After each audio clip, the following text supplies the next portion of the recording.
असं पहिल्यांदा झालंय की मी चक्क 12 तास झोपलेली आहे. काल रात्री 8 वाजता झोपले होते, तर आज सकाळी 8 वाजताच मी उठले. इतकी झोप मला कधीच येत नाही आणि कारणही तसंच होतं. काल घराची इतकी साफसफाई आम्ही काढली, त्याच्यामुळे खूप बॉडी पेन होत होतं. एकदा जी टॅबलेट घेऊन मी झोपले ना 8 वाजता, ते आज सकाळीच उठले. आणि उठल्याबरोबर मात्र मला किचन काही बिलकुल आवडली नाही, कारण काल मी बिलकुल किचनकडे लक्ष दिलं नाही.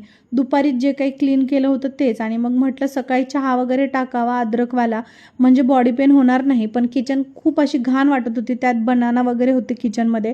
सो मी ठरवलं की चहा वगैरे घेण्या अगोदर किचन पूर्ण क्लीन करावी आणि मगच चहा घ्यावा. भांडे वगैरे घासण्याचं आज काहीच काम नव्हतं, कारण आज मावशी येणार होत्या आणि स्वयंपाकाचंही अजूनही काही ठरलेलं नव्हतं.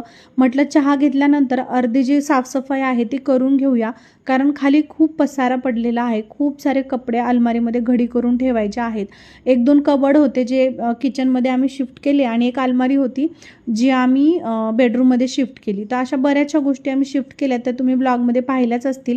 नाही पाहिल्या तर यूट्यूब चॅनलवर आहेच. आणि इथे इवाची मजामस्ती चालू आहे, कारण रविवार असल्यामुळे तिलाही सुट्टी आहे.